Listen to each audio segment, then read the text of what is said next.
¿Qué le dices a una niña que le acaban de amputar una pierna, ¿no? Todos vivimos pensando que ciertas cosas nunca te van a pasar, pero pasan, ¿no? Los accidentes pasan y la vida te cambia en un segundo.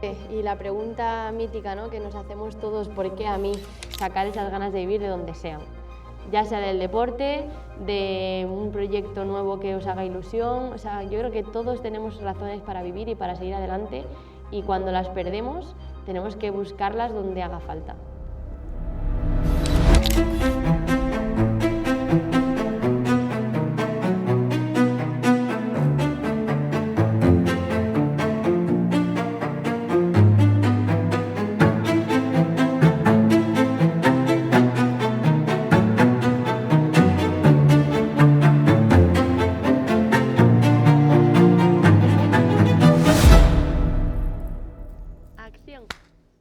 Luego esto me lo pone que me la conozco. Desde Ibiza hacia el universo del cine, esto es Ibicine en el aire, un espacio donde las películas no solo se ven en la sala de cine, sino que se piensan, se sienten y se dialogan. Conversaciones con quienes están detrás y delante de las historias que vemos aquí y que nos atraviesan. Hoy estamos en el histórico Cine Regio de Sant Antoni de Portmany, con una historia que no te deja indiferente, una de esas que no solo te cuentan algo, sino que te obligan a mirarte por dentro.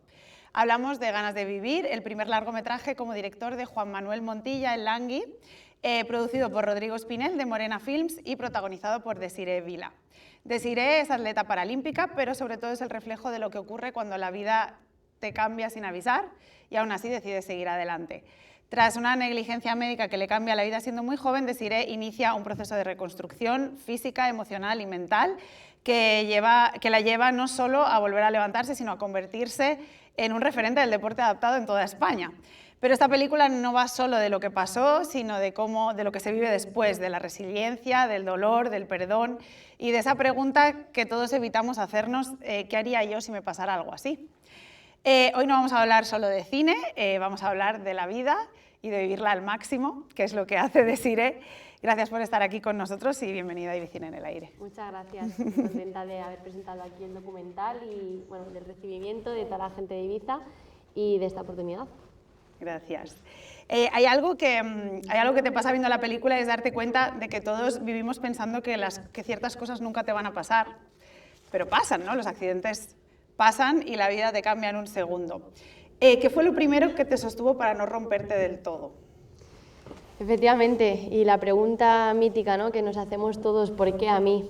Te preguntas, ¿por qué si yo tenía una vida estupenda, si no me lo merezco, si tenía toda la vida por delante?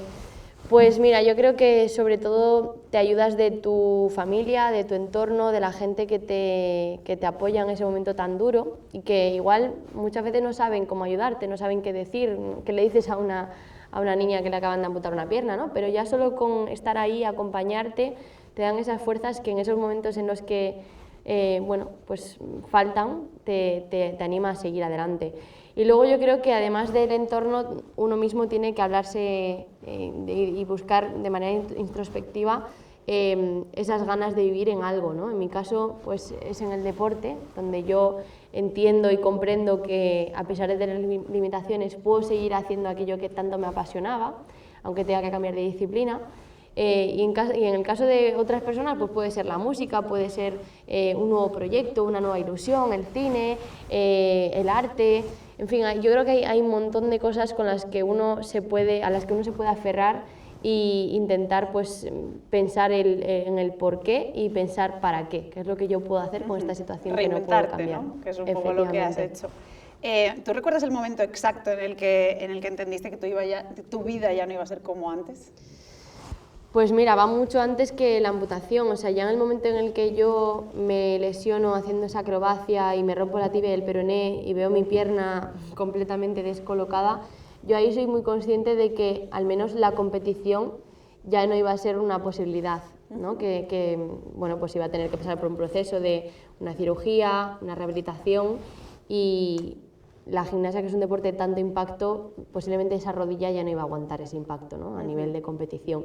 Y entonces eso fue muy duro para mí, porque cuando un deportista todavía está despegando su carrera, tiene tantos objetivos y de repente le arrebatan esos sueños, y no lo puedes decidir tú, o sea, yo no decidí mi retirada, me vino, ¿no? De golpe. Entonces te cuesta mucho aceptar eso.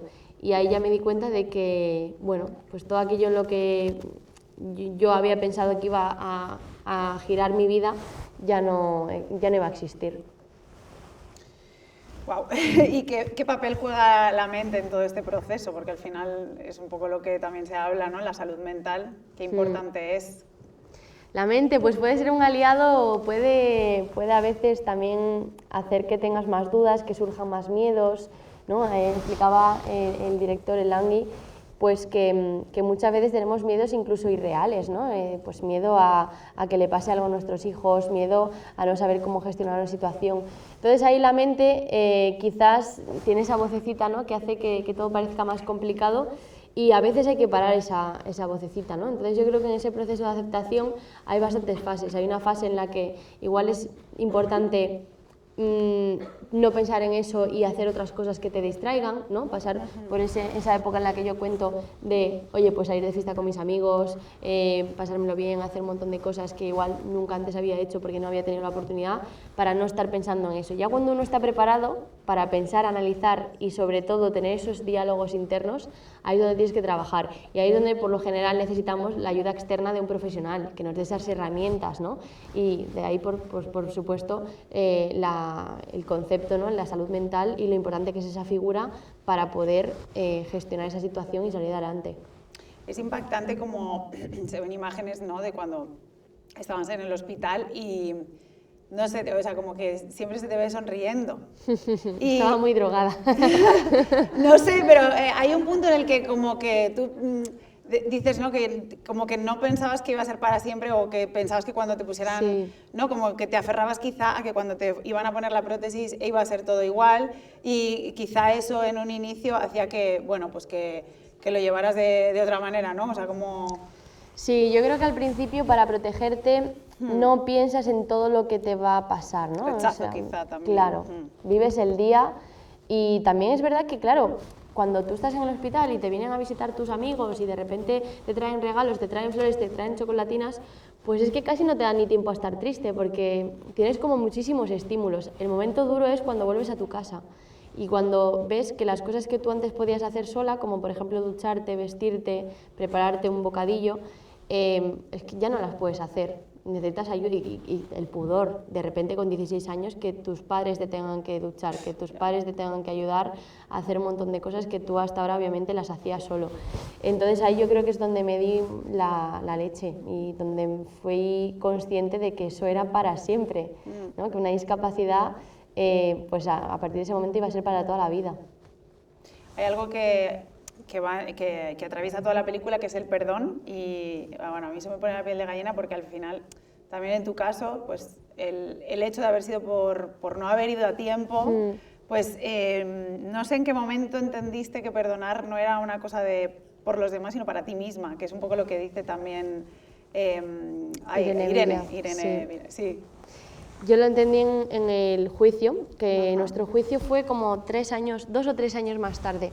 Entonces, durante ese proceso de espera, al momento en el que se suponía que se iba a hacer justicia, que bueno, en mi caso sí se hizo, pues yo pensaba eso, que el médico se daría cuenta del daño que me hizo, de que la cagó, pues me vería entrar en el juicio con la prótesis y le daría un poco de pena, ¿no? Y se acercaría a hablar conmigo. Yo tenía esa esperanza, y cuando vi que no pasó, al principio me enfadé, pero luego fue como, es que no quiero vivir toda mi vida pensando en este hombre, es que yo quiero, o sea, ya bastante daño me han hecho, lo que quiero es, como dice Irene, liberarme, ¿no? Y pasar página, y también era como la necesidad de avanzar, de no quedarme estancada en me amputaron la pierna, el juicio, ¿no? Como que hay más cosas, y todavía tenía toda la vida por delante, es que tenía en el momento del juicio 18 o 19 años. Entonces, wow, me queda mucho por vivir, no voy a quedarme pensando de manera tan negativa en todo esto porque no me está aportando nada, me está haciendo mucho daño y no lo necesito, no necesito el que me pidan perdón, puedo perdonar yo sola. ¿Cómo se vive, ¿no? Siendo la otra persona? No me lo quiero imaginar, ¿no? Al final, siendo esa persona que no sé. Pues habría que preguntárselo a él, no lo sé la verdad, pero cada uno vive su proceso y a ver, también te digo, yo creo mucho en el destino, yo creo que esto me pasó porque me tenía que pasar. Intento no pensar, no, es que si el médico hubiese ido, ¿Qué porque... hubiera sido? Y sí, ¿no? Y si yo nunca hubiese hecho gimnasia, y si mis padres no se hubiesen conocido, yo no estaría aquí, para empezar, ¿no? Entonces, claro, pues Sí. creo que pensar en todas esas cosas no te ayuda a avanzar, hay que pensar en lo que puedes hacer a partir de ese momento. Totalmente. Hay una cosa que escuché en una entrevista recientemente y no se me ha olvidado, y es eso de que el cuerpo tiene memoria. Sí, el miembro fantasma, ¿verdad? Sí, Es me una quedé pasada. como, ¿cómo es eso? Pues mira, precisamente en el docu se ven las imágenes, ¿no?, de cuando mi pie se estaba necrosando, que tenían los dedos de color violeta y yo no lo sentía. Mi madre me apretaba así los dedos y yo no tenía sensibilidad porque la pierna se estaba muriendo.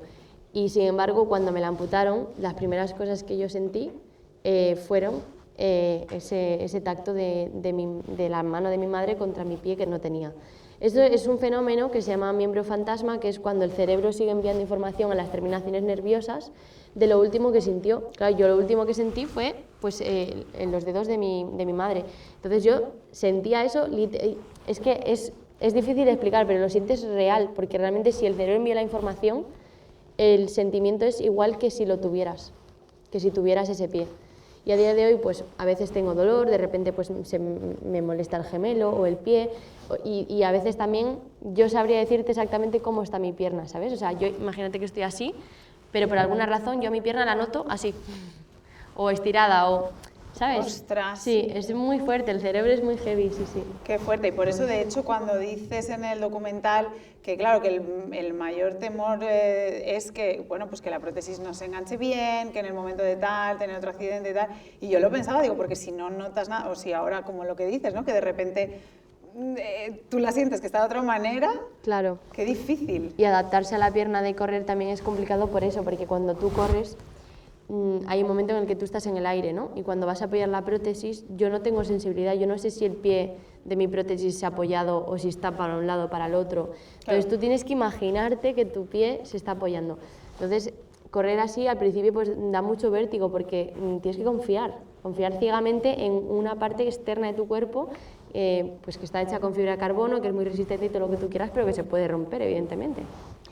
¿Cuándo y por qué decides correr, o sea, dedicarte a ese deporte y no a otro? ¿Por qué el atletismo? Te voy a contar la historia porque es muy graciosa. Mira, realmente, a ver, yo quería aprender a correr, Vale. porque claro, con esta pierna, la de caminar, no se puede porque pesa 5 kilos, Wow. no tiene amortiguación, bueno, simplemente la forma que tiene no está preparada para el impacto de la zancada. Entonces la ballesta, yo me la probé y me gustó mucho, me motivó, pero claro, son prótesis muy caras, ¿vale? Para que te hagas una idea, cuesta 20.000 euros la que yo uso para correr. Entonces, básicamente, mi madre me dijo, te tiene que gustar sí o sí. No te queda otra, ¿no? En plan, no hay otra opción. Y bueno, por suerte me ha gustado y de hecho no solo me ha gustado, sino que me dedico profesionalmente al atletismo, pero sí, fue un poco por eso. Pues es que no había recursos para probar otro deporte. Y tras las Olimpiadas, tu madre que Ya, claro. lo conseguí. Bueno, ahora que ha visto que he ido a 2 juegos y estoy probando los terceros, pues ya obviamente es consciente de que sí que la he aprovechado bastante. Qué bueno, qué bueno. Bueno, eso también es por tu fuerza y tu insistencia. Y ¿Qué signo eres? Soy Géminis. Hay Géminis por aquí, ¿eh? Eso parece. Bueno, en el cine hablamos mucho del viaje del héroe, en este caso una gran heroína que vive en su mundo ordinario, normal, y de pronto, ¡pum!, recibe una llamada a la aventura de lo desconocido, atraviesa una crisis y vuelve transformada. Si tú miras tu historia desde ahí, ¿quién era la Desirée de antes y quién es la de ahora? Yo creo que la esencia, la base, sigue siendo la misma. Bueno, no sé, lo podréis detectar. Yo creo que en los vídeos de pequeñita yo siempre he sido muy, muy inquieta, aparezco ahí bailando, haciendo el tonto. Yo creo que esa sonrisa yo ya la tenía, ¿no? Y pues obviamente durante esa etapa de mi vida tan oscura en la que no me gusta decir que tuve depresión, pero sí tuve un proceso depresivo. No me gusta decir que me intenté suicidar, pero sí me intenté autolesionar y hacer daño. Entonces, bueno, obviamente en esa época esa sonrisa desapareció. Entonces, para mí lo más bonito ha sido volver a retomar esa niñez, esa esencia y volver a ser la misma que era, pero habiendo aprendido muchísimas cosas por el camino, habiendo madurado pues un montón, ¿no? Y habiendo entendido qué es lo que realmente importa en la vida. Entonces yo creo que esa heroína es la misma bueno, pues que se ha creado un pueblo que ha disfrutado siempre de la familia, de los amigos, del deporte, y ahora pues sigue siendo lo mismo, pero con alguna que otra cicatriz y aprendizajes. Qué bonito. Y siguiendo siguiendo con el tema del cine, la película nace de una producción de Morena Films, con Rodrigo Espinel a la cabeza y con el Langui en la dirección. ¿Cómo llega el proyecto a tu vida? ¿Cómo es ese primer sí a voy a hablar de algo súper íntimo y voy a enseñar, pues eso, mi vida ante todo el mundo? Al principio, ingenua de mí, yo pensaba que igual el proyecto no salía adelante, porque ya sabéis cómo funciona esto, al final... Claro, muchas veces hay proyectos y, oye, pues qué ilusión, vamos a hacer un documental de esto, de lo otro, pero luego hace falta financiación, hace falta un guión, hay que buscar al equipo, ¿no? Un director, y por el camino hay muchos proyectos que se quedan en el papel. Entonces yo pues no sabía hasta qué punto esto era algo que se iba a hacer realidad. Entonces al principio fue como, bueno, pues oye, qué pasada, ¿no? Y ya cuando van avanzando las reuniones y veo que de verdad vamos a grabar, digo, ostras, me cagué un poco. Y sobre todo, yo creo que hasta ahora no era muy consciente, pero cuando lo vi por primera vez en la pantalla grande dije como, wow, hemos hecho un documental, ¿eh? O sea, de verdad que lo hemos hecho.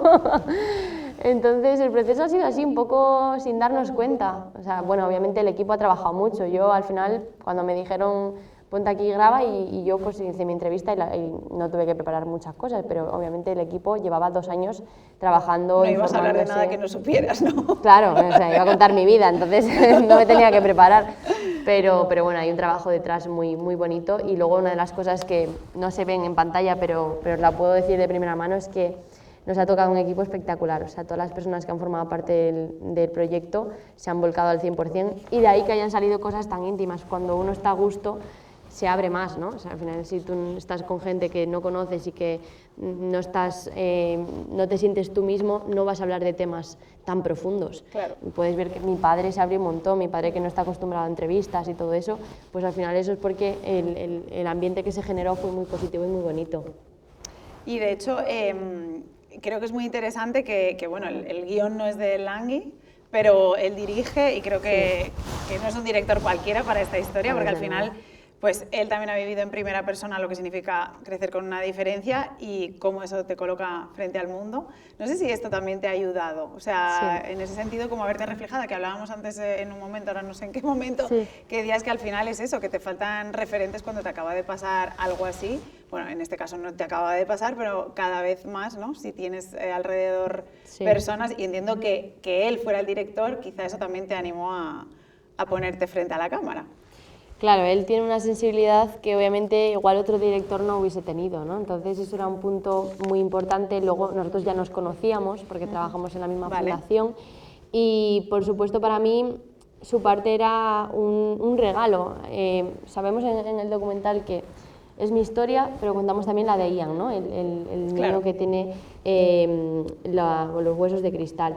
Entonces yo creo que él ha sido como lo que yo puedo, la figura que él ha sido para mí es como la que yo puedo haber sido para Ian, ¿no? Que al final para mí el Langui ha sido un referente siempre, ha abierto un montón de caminos, ha eliminado muchísimas barreras en ámbitos súper importantes en los que igual yo pues, no he estado precisamente metida, pero en la música, en otros ámbitos, y yo pues intentar ser ese referente para otras personas a nivel deportivo, que vean que se puede hacer deporte con una discapacidad, que hay que intentar moverse, esforzarse. Ian, por ejemplo, en la rehabilitación, oye Ian, es súper importante que trabajes, que intentes movilizar las piernas para tener una mejor calidad de vida, ¿no? Entonces, bueno, yo creo que ahí se cierra como un pequeño círculo de que al final unas personas te aportan a ti, Irene Villa, Almudena Cid, en mi historia, y luego eso hay que devolverlo de alguna manera, porque bueno, pues esa otra persona el día de mañana será referente para otros niños.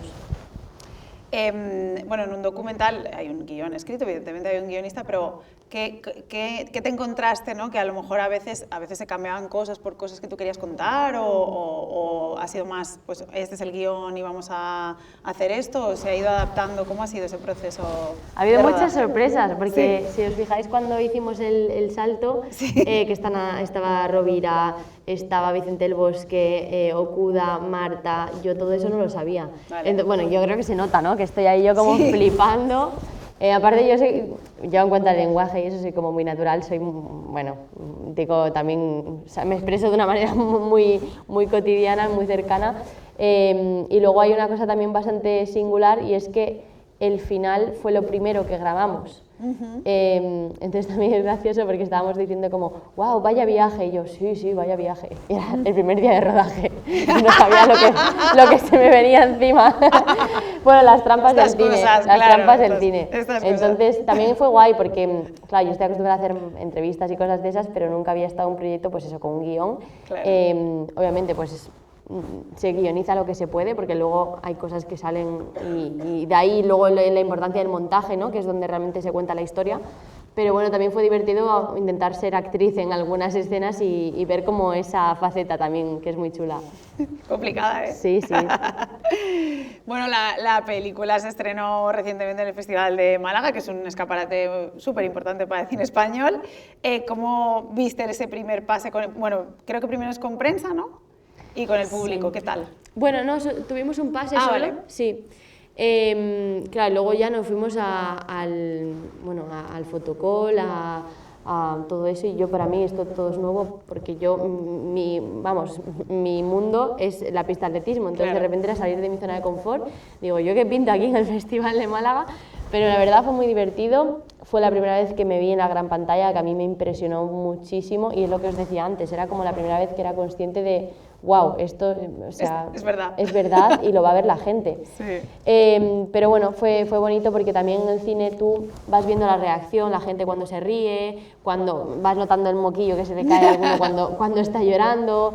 Entonces, bueno, es bonito compartirlo así, no tiene nada que ver eso, que las veces que lo hemos visto, pues obviamente en la productora, que aún no estaba ni montado, aún faltaba la música, pues como lo has visto tú la primera Sí. vez. Entonces luego verlo en la gran pantalla cambia mucho.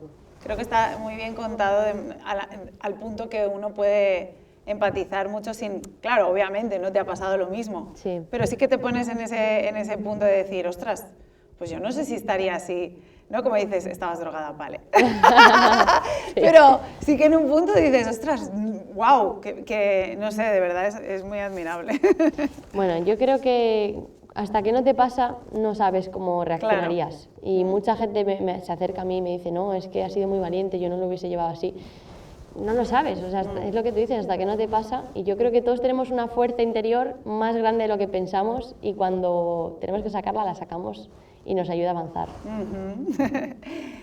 ¿Sabes qué recorrido le espera ahora la película? Me río porque se ríe Ruth.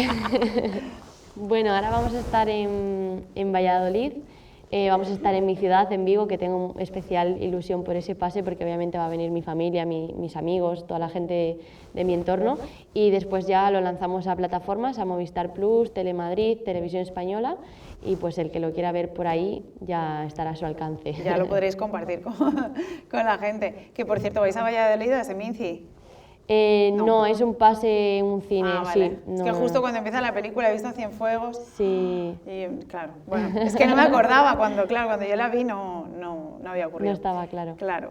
Bueno, después de todo lo que has vivido, si pudieras hablarle a alguien que ahora mismo está pasando lo mismo, ¿qué le dirías? Es muy complicado eso. O algo parecido, vaya. Claro. A mí me llegan, pues eso, gente que me escribe por las redes sociales o, bueno, pues que a través de alguien a quien conozco me contacta, y siempre intento ser muy prudente con mis palabras porque yo sé, primero que todo, que yo no tengo la verdad absoluta, no soy psicóloga, yo intento transmitir cómo yo lo viví, pero no quiere decir que eso le vaya a funcionar a cualquier persona, ¿no? Al final cada uno se ha criado de una forma, con unos valores distintos, y igual lo que a mí me ha funcionado a la otra persona no. Entonces, partiendo de esa base, ¿no? De que obviamente mis palabras a una persona le pueden ayudar y a otra persona pues no les va a servir, intento decirles que se rodeen de gente positiva, de gente que les ayude, que les empuje, que yo he tenido mucha suerte en ese sentido, ¿no? Porque yo, por ejemplo, en el colegio no sufrí bullying, mis amigos de la infancia siguen siendo mis amigos a día de hoy, me han acompañado en todo ese proceso. Bueno, creo que podréis estar conmigo en que tengo unos padres maravillosos que me han educado pues desde el respeto y sin sobreprotegerme. Entonces eso, intentar tener un entorno que te ayude, que te acompañe, y luego cada uno, lo que decíamos antes, sacar esas ganas de vivir de donde sean. Ya sea del deporte, de un proyecto nuevo que os haga ilusión, o sea, yo creo que todos tenemos razones para vivir y para seguir adelante, y cuando las perdemos tenemos que buscarlas donde haga falta. Pues sí, eso es, pensar a lo grande y pensar a lo grande como pensó Rodrigo en este documental, sí. que antes has hablado un poco del equipo y yo quería pues eso, preguntarte cuánto tiempo os ha llevado el rodaje, porque no, bueno, o el proceso, porque desde que a ti te lo dijeron hasta... ¿Cuánto tiempo ha pasado? ¿Cuántos años? Sí, años. Mira, Rodrigo, que está ahora en la India, en el Festival de Nueva Delhi, que se va a proyectar mañana, que yo digo que los indios les interesará mi historia, pero bueno, alguna habrá, supongo. Claro que sí. Pues sí, yo creo que 2 años por lo menos. Luego lo que ha sido el rodaje lo dividimos como en 2 partes, porque hicimos una parte antes de un campeonato que yo tenía del mundo y otra parte al volver, que estaba yo ya más tranquila y menos agobiada. Y luego lo más complicado es el montaje, la postproducción. Yo creo que ahí, porque es que claro, una historia tú la puedes contar de 1000 formas distintas, dependiendo de qué pongas antes, qué pongas después y cómo lo edites. ¿Has echado de menos algo en el montaje, algo que grabaste? No, ¿sabes qué pasa? Que hay cosas que grabamos y que no salen. O sea, al claro. final es un largometraje, pero no cabe todo. Claro. Entonces, claro, yo pienso, ostras, ese día que nos echamos 8, 9, 10 horas grabando y luego ni lo ves. Entonces dices, jolín, podía haber estado, yo qué sé, haciendo otra cosa. No, pero bueno, que al final, claro, es que esto es muy duro. Siendo honestos, sí, ¿no? Sí, claro, sí, total, no salió. Podría haber estado entrenando y estoy aquí. Sí, sí.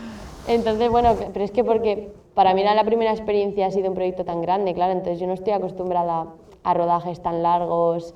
Fue una experiencia, pero bueno, eso me forjó porque luego a los meses me entré en un programa de tele, en Top Chef, y por lo menos ya sabía lo que era estar tantas horas ahí grabando, ¿sabes? Claro. Como que ya me preparó para lo que se me venía luego.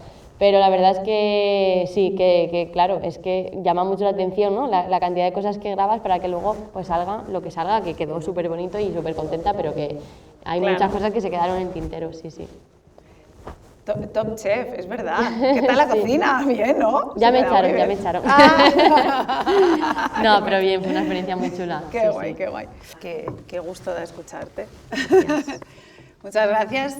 Gracias a ti por haber convertido ese dolor en algo que pueda inspirar y ayudar a otros. Y gracias por venir aquí, compartirlo con nosotros. Espero que disfrutes el ratito que estás aquí en Ibiza, un poco de la isla, que puedas entrenar. Y mucha suerte con todo el recorrido. Y cuando esté en plataformas, todos a compartir, ya sabéis. Pues muchas gracias a todos. Y nada. Que gracias a todos los que formáis parte de Ibicine, porque me he sentido muy acompañada, muy querida desde la presentación en Madrid. Ahora que he llegado aquí, todos atentos a que estuviera a gusto, y eso se nota, que hay un equipo detrás muy bonito, un equipo humano muy chulo, y que esto crezca más y bueno, ojalá que os vaya todo fenomenal. Y nos vemos el 11 de abril, ¿no? En Campentosa, en la gala. Y por si no nos vemos luego, buenos días, buenas tardes y buenas noches desde Ibiza al Universo. Gracias. Gracias. ¡Brava! Se me durmió el pie. De verdad, es tan bonito escucharte.